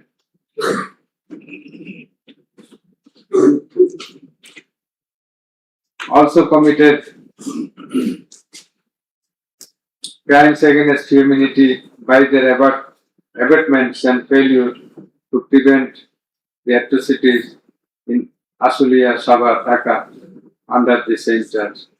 Accused Sheikh Hasina, the Prime Minister and as the President of Awami League and the controlling authority of all affiliated organizations, was the superior commander of the said party leaders and activists, as well as the Home Minister and Inspector General of Police, that is accused Sheikh Hasina and 2 other accused were in the superior and subordinate relationship. On the other hand, the Home Minister was the superior of the Inspector General of Police, that is, they are in the superior and subordinate relationship. As required to be an element as required by the provisions of Rome Statute. In the like way, all the police officers are subordinate to the Inspector General of Police. They worked under him. Thus, it is apparent that accused Prime Minister Sheikh Hasina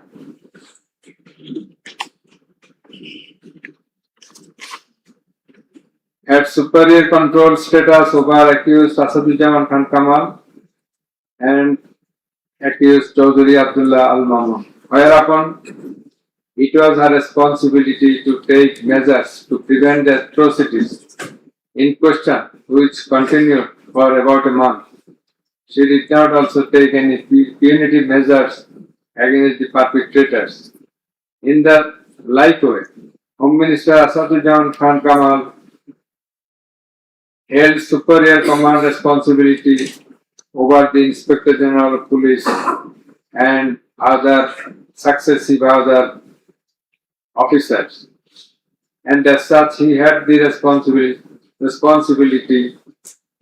superior command responsibility to prevent all of them from committing the atrocities and for taking punitive measures against the perpetrators. Thus, both the accused Asadujaman Khan Kamal and Inspector General of Police Chaudhry Abdullah Al Mamun, they committed crimes against humanity by their abatement, that is facilitation, and their failure to prevent the atrocities committed by their underlings, and hence they are liable to be punished under section 32A, 32G, 32H, 41B and 43 of the International Crimes Tribunals Act. Accused Sheikh Hasina is liable to be punished under section 32A, 32H, 41B and 43 of the International Crimes Tribunals Act 1973. It is obvious from the facts and circumstances delineated herein before that the law enforcers and the activists of ruling party Awami League, as well as its affiliated organizations, targeted the unarmed civilian protesters countrywide and accordingly attacked them. Therefore, in all the above discussed atrocities, the elements constituting crime against humanity have been fulfilled. The victim witnesses, the other witnesses, and the investigating officer held the accused Prime Minister Sheikh Hasina, accused Home Minister Asadujaman Khan Kamal, and accused Inspector General of Police Chaudhry Abdullah Al Mamun liable for the atrocities. It may be mentioned here that Mr.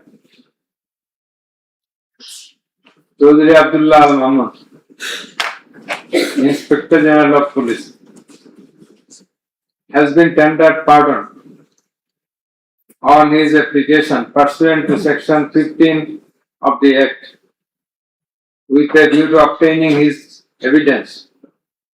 He is supposed to have been directly or indirectly concerned in or privy to any of the crimes specified in Section 3 on condition of his making a full and true disclosure of the whole of the circumstances within his knowledge relative to the crime and to every other person concerned, whether as principal or abettor in the commission thereof, according to subsection 2 and 3 of Section 15.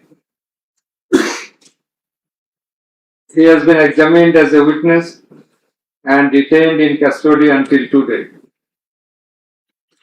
It appears to the tribunal that he made a full and true disclosure of whole of the circumstances within his knowledge relative to the crime and to every other person concerned, both as principal and abettor in the commission thereof.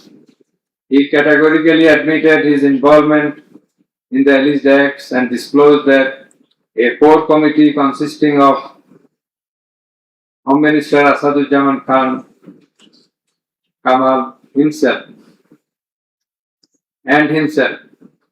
used to hold meeting every day at the residence of accused Home Minister Asaduzzaman Khan Kamal to take decisions as to the necessary measures to face the movement of the students and to pass the instructions and to pass necessary instructions. He said that accused Prime Minister used to pass directions to the core committee in this regard. These accused also said that Sheikh Hasina directed them to use drone to trace the location of the protesters and to use helicopter and lethal weapons to kill the protesters. He mentioned that chain of command in the police service was not maintained. In most of the cases, the highest authority used to communicate or contact the mid-level officers like Additional Commissioner Harun Rashid, Additional Commissioner Monirul Islam. Accused Prime Minister Sheikh Hasina passed the direction in presence of Additional Deputy Commissioner Praloy Kumar Joardar during a core committee meeting. And as such, Joardar conveyed the direction to all the concerned officers throughout the country. Direction means the direction to use helicopter and lethal weapons as well as drones. Chaudhry Abdullah Al Mamun also mentioned in his testimony that he had a clean image and track record throughout his service for long 36 years. There had been no allegation against him during his long tenure. He said that he feels remorseful and ashamed on seeing the atrocities in the videos displayed in the courtroom. He sought apology to the tribunal and to the people of the country. Although accused Chaudhry Abdullah Al Mamun claimed to have made full disclosure of the circumstances,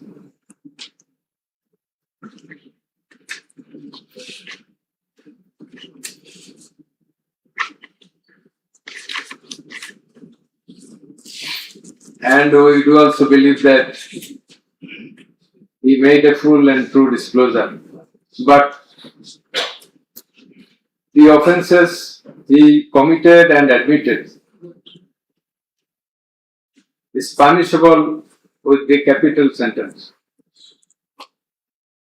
And as such, In consideration of his disclosure and the gravity of the offences, we do incline to convict him and award him a lenient sentence, which will be declared later on. By the aforesaid acts and omissions, the accused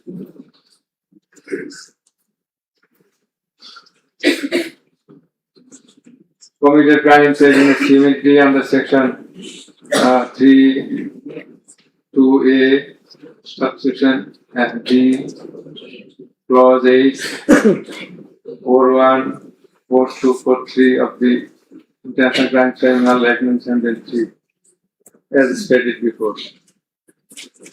Accused Sheikh Hasina and Asaduddin Khan Kamal remained in abscondence ab initio, despite the fact that notices and warrants were duly served in their given address according to law. Moreover, they were asked by publishing notice in 2 daily newspapers to appear and contest the case, but they did not turn up. Thus, their abscondence itself is suggestive of their guilt. The learned State Defence Council contended that the trial of the accused persons under the International Crimes Tribunal Act 1973 is not tenable, since the Act was passed in the Parliament for the purpose of trial of the criminals of War of Independence in 1971. While arguing this, the learned State Defence Council perhaps did not have a perusal of the provisions of the Act as well as the preamble thereof. The preamble of the Act says that the Act was made in order to provide for detention, prosecution, and punishment of the persons for genocide, crimes against humanity, war crimes, and other crimes under international law, and for the matters connected therewith. Section 3 of the Act provides that the said crimes committed both before and after the commencement of the Act, before 1973, after 1973, are triable by the International Crimes Tribunal. Whereupon the contention of the learned State Defence Council is not tenable in law. Moreover, Article 47 of the Constitution of Bangladesh has given upper hand to the International Crimes Tribunal Act 1973 over the Constitution itself. The State Defence Council also contended that for the purpose of proving atrocities throughout the country, witnesses from all over the country have not been examined. In this context, we have to say that witnesses from many parts of the country have been examined, and they have adequately proved the atrocities in almost every part of the country. The victims, the family members of the dead and injured protesters, as well as the eyewitnesses, gave their testimony, which are enough for the proof of the charges. Quantity of witnesses is immaterial, while there are small number of qualitative witnesses. Still, the number of 54 witnesses examined by the prosecution is not small. The learned State Defence Council also alleged that the audio conversations in question have not been examined by more than one department like CID. In this regard, we would hold that the genuineness of the report of CID has not been challenged, nor has the report been proved ingenuine, whereupon no other department was in need of holding further examination thereof.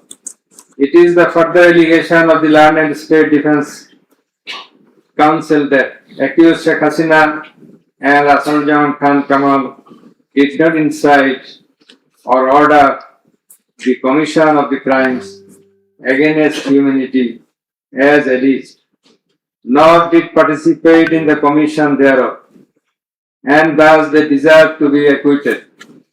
The learned chief prosecutor, in course of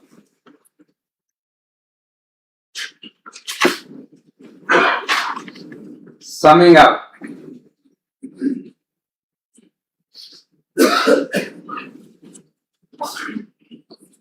asked for passing necessary order restraining Awami League from running activities as a political party.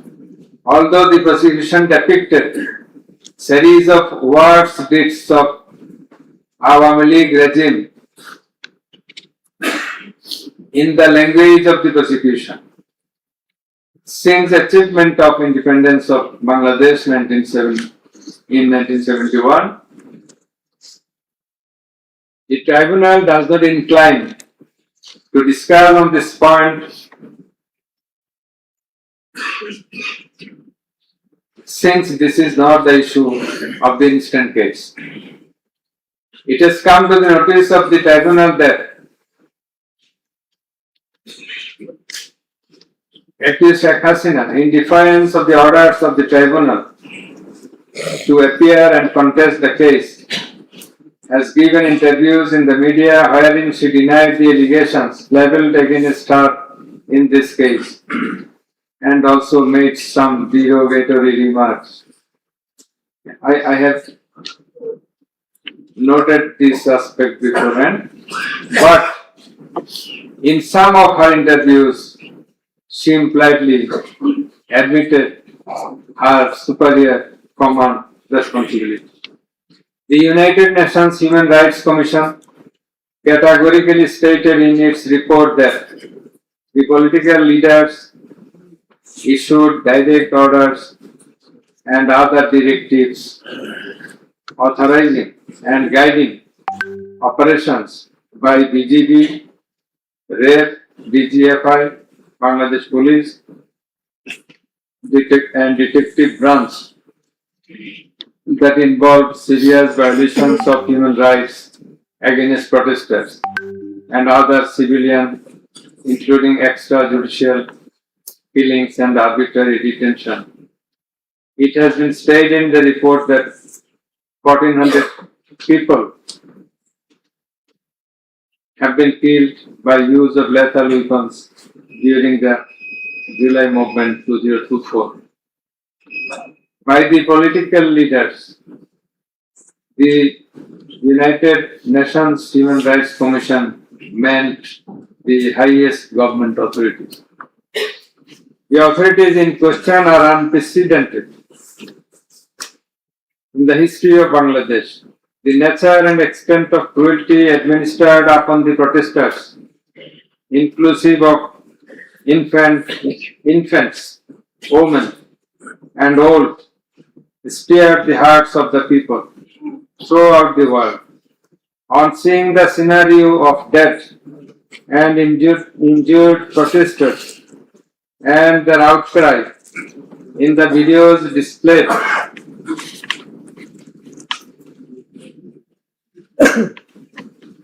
in the courtroom, and also seeing the victim witnesses in the courtroom,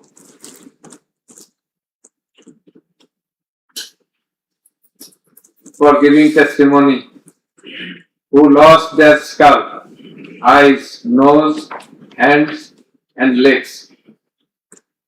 Any human being will fail to be in the normal state of mind seeing such scenario. Such atrocities must be brought to an end at any cost. Justice must not fail. In view of all the above, facts and circumstances and findings. It is hereby ordered that accused Sheikh Hasina be found guilty on 3 counts under charge 1. Count number 1, incitement. Count number 2, order to kill. Count number 3, inaction to prevent the atrocities and failing to take punitive actions against the perpetrators, and thus she is punishable. She is liable to punish under section 3, subsection 1A, section 3, subsection 2, clause G, section 3, subsection 2, clause H, section 4, subsection 1, clause B, and section 4, subsection 3 of the International Crimes Tribunals Act 1973 under the charge number 1. But we do hold that for all these 3 counts of crime against humanity, we do incline to award a single sentence, that is, the sentence of imprisonment till natural death for under charge 1. Under charge 2,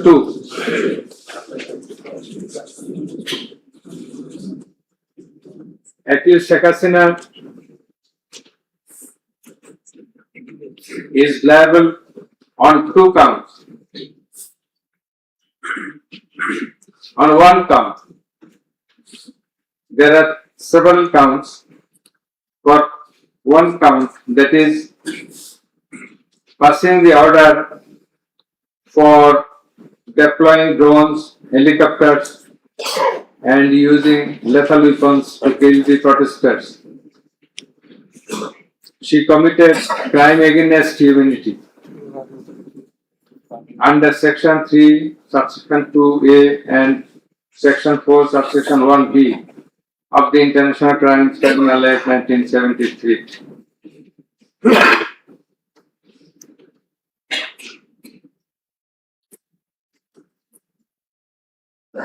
She also committed the same crime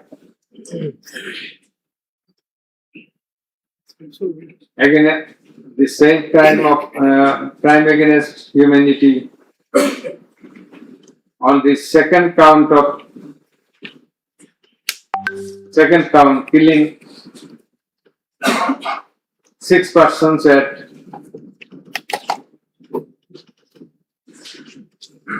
Sankarpur of Dhaka,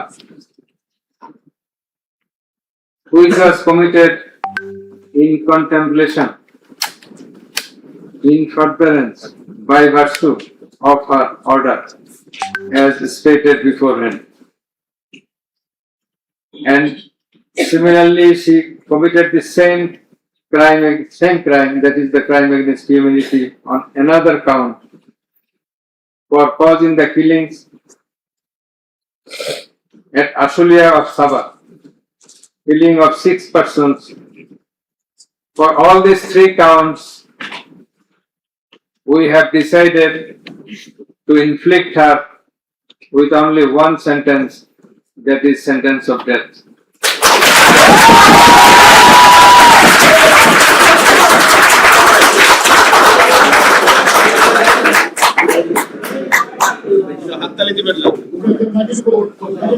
Please, for আপনাদের বিনীতভাবে অনুরোধ করছি আদালতের ট্রাইব্যুনালের decorum maintain করার জন্য। আপনাদের যা উচ্ছ্বাস, যা এক্সপেকটেশন, যা প্রকাশভঙ্গি, সেটা আদালতের ট্রাইব্যুনাল রুমের বাইরে গিয়ে করলে সেটা আরো শোভনীয় দেখা যাবে। Thank you. Please silent paper.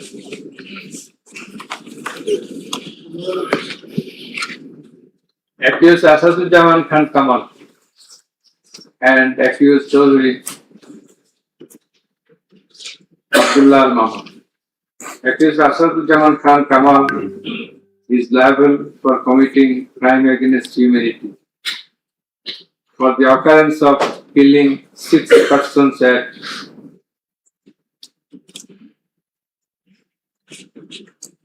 Sankarpur of Dhaka.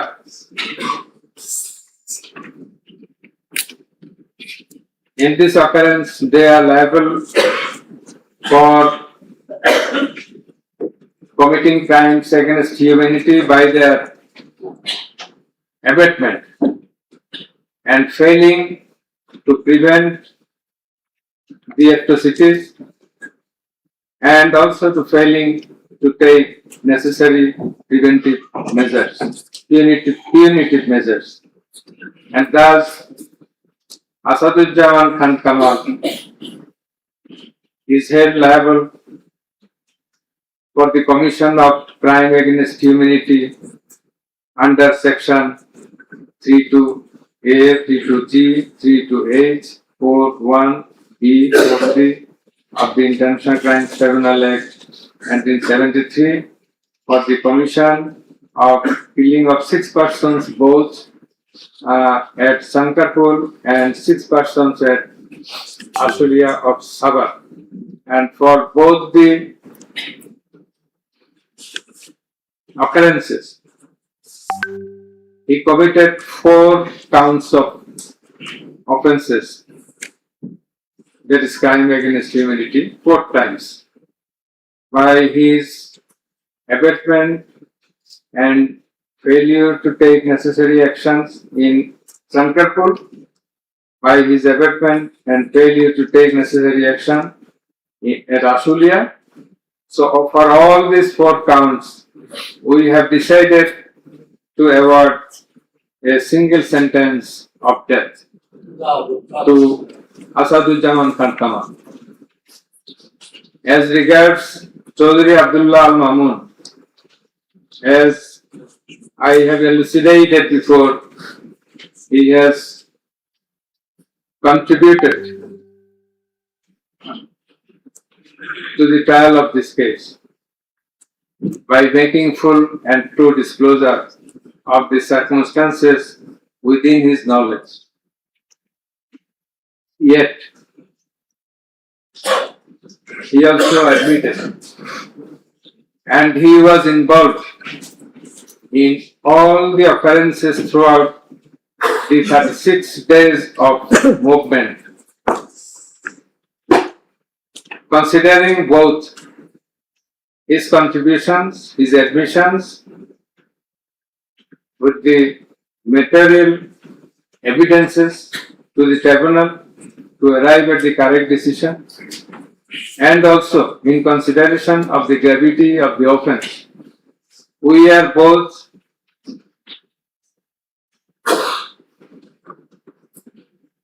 remitting his sentence and awarding a sentence with leniency. That is, the offences involve capital punishment.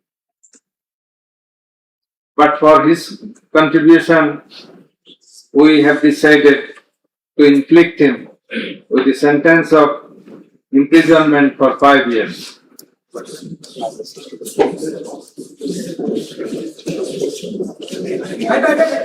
The properties of accused Sheikh Hasina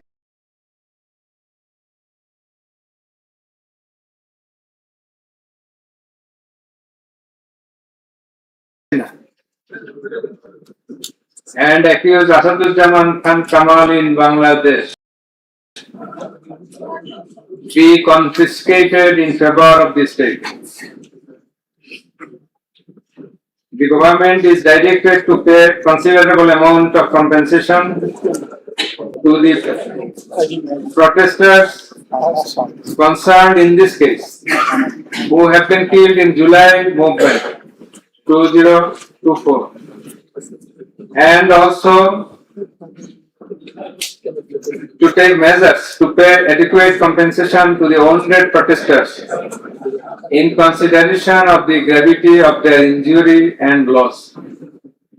This sentence shall be carried out in accordance with the provisions laid down in section 20, subsection 3 of the International Crimes Tribunal Act 1973, preferably pursuant to the long-standing practice. Let a copy of this judgment be transmitted to the District Magistrate Dhaka for necessary action. Let copy of the judgment be supplied to accused Chaudhry Abdullah Mamun according to law. The absconding accused will not get any copy at the moment. So thank you all very much.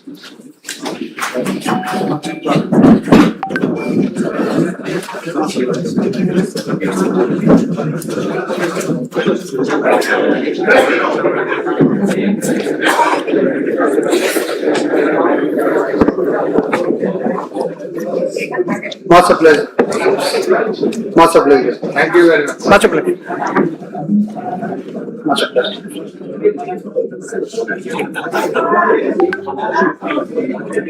Thank